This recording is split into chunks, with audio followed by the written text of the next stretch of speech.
নমস্কাৰ ই নিউজ এনিৰ এটাৰ বাতৰিৰ সৈতে ষ্টুডিঅ'ত মই শিখা বিজেপি আৰু এআইডিএফৰ মাজত আছে গোপন বুজাবুজি এই মন্তব্য কৰিছে এআইডিএফৰ এজন নেতাই জলেশ্বৰত একেটা পৰিয়ালৰ দুজন ককাই ভাই দুজনৰ পুত্ৰ এজন পুত্ৰই লাভ কৰিছে এআইডিএফৰ প্ৰাৰ্থিত্ব আৰু আনজনে লাভ কৰিছে বিজেপিৰ প্ৰাৰ্থিত্ব বিজেপি আৰু এআইডিএফৰ যি গোপন বুজাবুজি আছে বুলি বিভিন্ন সময়ত এই বিষয় চৰ্চা লাভ কৰিছিল আৰু ইতিমধ্যে এআইডিএফৰ এজন প্ৰাৰ্থীৰ ফাদিল কৰিছে এই তথ্য আমি জনাই আছো ই নিউজ এনিৰ দৰ্শকক এই মুহূৰ্তত বিজেপি আৰু এআইডিএফ দলৰ মাজত আছে গোপন বুজাবুজি এআইডিএফৰ নেতাৰ এই বিস্ফোৰক ভাষ্য বিজেপি আৰু এআইডিএফ দলৰ মাজত আছে গোপন বুজাবুজি এআইডিএফৰ নেতাৰ এই বিস্ফোৰক ভাষ্য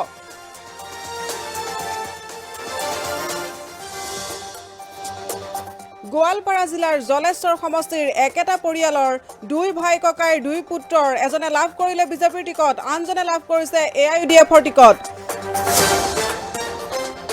বিজেপি আৰু এআইডিএফৰ মাজত আছে গোপন বুজাবুজি সমাগত বিধানসভা নিৰ্বাচনক লৈ এতিয়া প্ৰত্যেকটো দলে আৰম্ভ কৰিছে ৰণকৌশল ইতিমধ্যে কিন্তু অধিকাংশ সমষ্টিতে টিকট বিতৰণ প্ৰায় সমাপ্ত হৈছে প্ৰত্যেকটো দলে এটা দলে আন এটা দলক প্ৰত্যাক্ৰমণ কৰা দেখিবলৈ পোৱা গৈছে প্ৰতিশ্ৰুতি অভিযোগৰ বন্যা বৈছে ৰাজনৈতিক নেতাসকলে ইয়াৰ মাজতেই এটা প্ৰসংগ এতিয়া তোলপাৰ লগাইছে ৰাজ্য সেয়া হৈছে বিজেপি আৰু এআইডিএফ দলৰ মাজত গোপন বুজাবুজি একেটা পৰিয়ালতে বিজেপি আৰু এআইডিএফ দলৰ দুটাকৈ টিকট প্ৰদান কৰা হৈছে গোৱালপাৰা জিলাৰ জলেশ্বৰ বিধানসভা সমষ্টিত শেহতীয়াকৈ বিজেপি দলে ৰাজ্যিক সংখ্যালঘু মৰ্চাৰ সম্পাদক ওছমান গনিকক টিকট প্ৰদান কৰিছে আনফালে এআইডিএফ দলে কিছুদিন পূৰ্বে জলেশ্বৰ সমষ্টিত ৰফিকুল ইছলামক টিকট প্ৰদান কৰিছিল 11 দিন পূৰ্বে টিকট প্ৰদান কৰিছিল ৰফিকুল ইছলামক কিন্তু বুধবাৰ দিনটোত এই টিকট প্ৰত্যাহাৰ কৰা হ'ল এই তেখেতৰ টিকট নাকচ কৰা হ'ল তেওঁৰ টিকট নাকচ কৰি আন এজন প্ৰাৰ্থী ডক্টৰ ৰেজা মোহাম্মদ আব্দুল্লাহ নামৰ এগৰাকী প্ৰাৰ্থীক প্ৰাৰ্থিত্ব প্ৰদান কৰিছে এআইডিএফ দলে বিশ্বাসৰ বিষয় হৈ পৰিছে এতিয়া ৰেজা আমিন আৰু ওছমান গনি কিন্তু একে পৰিয়ালৰে ভাই ককাই এতিয়া এই কাকতলীয়া ঘটনাই চকু কপালত উঠাইছে সাধাৰণ জনতাৰ ৰাজনীতিৰ প্ৰতি যিসকল সজাগ সচেতন জনতা তেওঁলোকৰ চকু কপালত উঠাইছে সমষ্টিটোৰ এতিয়া চুকে কোণে এই প্ৰসংগই সকলোৰে মুখে মুখে এআইডিএফ আৰু বিজেপিৰ মিত্ৰতা আছিল বদৰুদ্দিন আজমলেৰে বদৰুদ্দিন আজমলৰ শাসনাধীন এআইডিএফ দলৰ লগত বিজেপিৰ ক'ৰবাত হয়তো মিত্ৰতা আছে কিন্তু সেই কথা এতিয়া ফাদিল কৰিছে এআইডিএফৰ এজন নেতাই জলেশ্বৰ সমষ্টিত 11 দিন পূৰ্বে প্ৰাৰ্থিত্ব লাভ কৰিছিল ৰফিকুল ইছলামৰ প্ৰাৰ্থিত্ব নাকচ কৰি আন এগৰাকীক প্ৰাৰ্থিত্ব প্ৰদান কৰা হৈছে ডক্টৰ ৰেজা মোহাম্মদ আব্দুল্লাহক দিয়া হৈছে প্ৰাৰ্থিত্ব কিন্তু আশ্চৰ্যৰ বিষয় হ'ল যে ৰেজা মোহাম্মদ আব্দুল্লাহৰ ঘৰত আন ককাই ভাই দুজন তেখেতৰ ভাইকক বিজেপিৰ পৰা প্ৰাৰ্থিত্ব প্ৰদান কৰা হৈছে একেটা পৰিয়ালতে দুই ভাই ককাই এগৰাকীয়ে লাভ কৰিছে বিজেপিৰ প্ৰাৰ্থিত্ব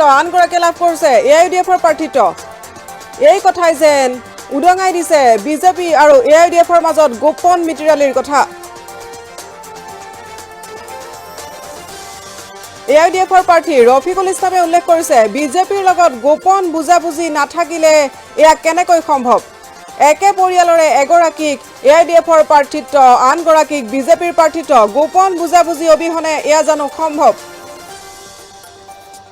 ওছমান গনি ৰাজ্যিক সংখ্যালঘু মৰ্চাৰ সম্পাদক আৰু আনহাতে ডক্টৰ ৰেজা আমিন এআইডিএফ দলৰ ফ্ৰেণ্ড মৰ্চাৰ জিলা উপ সভাপতি জলেশ্বৰৰ এটা ঘটনা এতিয়া ৰাজনৈতিক সচেতন মহলত চিন্তাৰ সৃষ্টি কৰিছে বিজেপি এআইডিএফ দলৰ মাজত আছে গোপন বুজাবুজি এই বিস্ফোৰক ভাষ্য কৰিছে এআইডিএফৰ নেতা ৰফিকুল ইছলামে বুধবাৰৰ দিনটোতো আমি বাতৰি সম্প্ৰচাৰ কৰিছিলোঁ কিদৰে উত্তেজিত হৈ পৰিছিল ৰফিকুল ইছলামৰ সমৰ্থকসকল ৰফিকুল ইছলামৰ প্ৰাৰ্থিত্ব প্ৰত্যাহাৰ কৰা হ'ল নাকচ কৰা হ'ল প্ৰাৰ্থিত্ব তাকে লৈ কিদৰে জপিয়াই পৰিছিল ৰফিকুলৰ সমৰ্থকসকলৰ মাজত ক্ষোভৰ বহিঃপ্ৰকাশ ঘটিছিল আৰু শেহতীয়াকৈ এক নতুন তথ্য ফাদিল কৰিছে ৰফিকুল ইছলামে এআইডিএফ আৰু বিজেপিৰ মাজত আছে গোপন মিতিৰালি যাৰ বাবে একে পৰিয়ালৰ দুজনকৈ ককাই ভাই এজনে লাভ কৰিলে বিজেপিৰ প্ৰাৰ্থিত্ব, আনজনে লাভ কৰিছে AIUDFৰ প্ৰাৰ্থিত্ব। সমৰ্থকসকলে কি কৈছিল, সমৰ্থকসকলৰ ভাষ্য আমি এই মুহূৰ্তত আগবঢ়াইছো। রকিবুলক যদি নেদে আগতে কব লাগছিল 7 তারিখের পরে কি হতে সিল সিগনেচার মারি দিছে, টিকিট দি দিছে, আজি 10 দিন হ্যাক হয়ে যায়, নমিনেশন সব ওকে করেছে।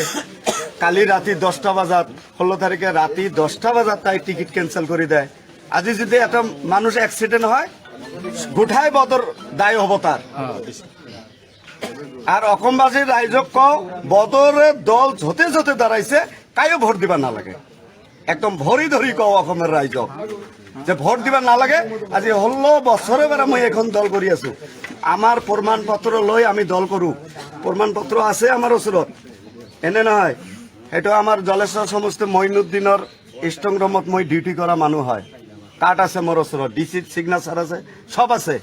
আজিৰ পৰা আমি যে নতুন দল কৰো সেইটো নহয়, পুরানা দল করা লোক আমি। হ্যাঁ, আমি পুরানা দলের কর্মী। আমার কর্মীর ভিতরে একজন টিকিট পাছিলে, আমি শান্তি কাক টিকিট দেয় পয়সার নালেজত। আর এই যে আমিনুল যে দাঁড়াইছে, বসির কাশ্মীর যে দাঁড়াইছে, এই যে আজি যে টিকিট বিক্রি করেছে সেইখিনি পয়সা লৈ যায় ইহঁতে ইলেকশন খেলি আছে। গোটাইখিনি রাইজ শুনক ভালদৰে, রাইজে অলপ বোঝার চেষ্টা করক যে আমিনুলে বসির কাশ্মীর যে ইলেকশন খেলি আছে আজি, কার পয়সা হয় এটু? হ্যাঁ, জলেশ্বর সমষ্টির পয়সা হয়, লেজা আমিনের পয়সা হয়।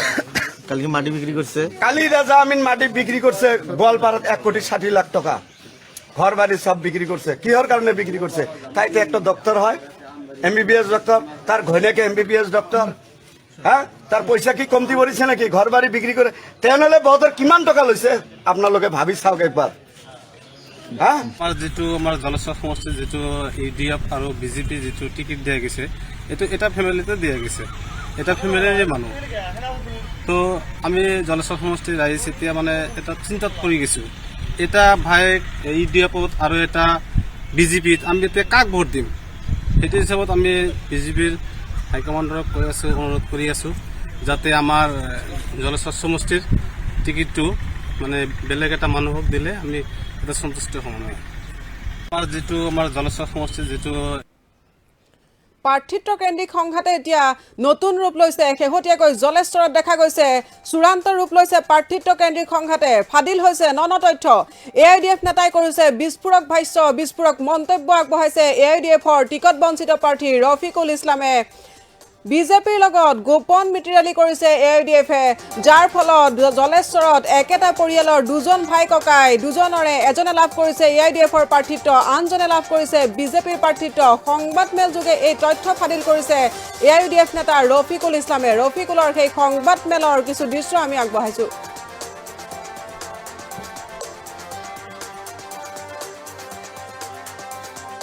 ককায়েকৰ ভাইয়েক আজি গোলাম ওসমানী, আজি যিজন মানুহ বিজেপিৰ টিকিট পাইছে তাৰ নিজৰ ভাইয়েক, ককায়েক ভাইয়েক, আজি এক ভাই বিজেপিৰ টিকিট পাইছে আৰু এক ভাই মানে AIUDFৰ টিকিট প্ৰদান কৰিছে। তেখেতসকলে এই কথাটো চিন্তা কৰিব লাগিছিল। এতিয়া মানুহ এটা স্পষ্ট হৈ গৈছে যে সকলোবিলাকে সিহঁতৰ এটা ষড়যন্ত্ৰ, সিহঁতৰ এটা বিজেপিৰ লগত এটা আণ্ডাৰষ্টেণ্ডিং আছে, নহলে এক ভাইক বিজেপিক টিকিট দিয়ে আৰু UDFক এজনক টিকিট দিয়ে। এইটো কেতিয়াও হ'ব নোৱাৰে। এটা পৰিয়ালক বিজেপিৰ টিকিট, এটা পৰিয়ালক UDFৰ টিকিট, এইটো কেতিয়াও হ'ব নোৱাৰে। আৰু আপোনালোকে ভাল কৰি জানে মানুহক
দিছে।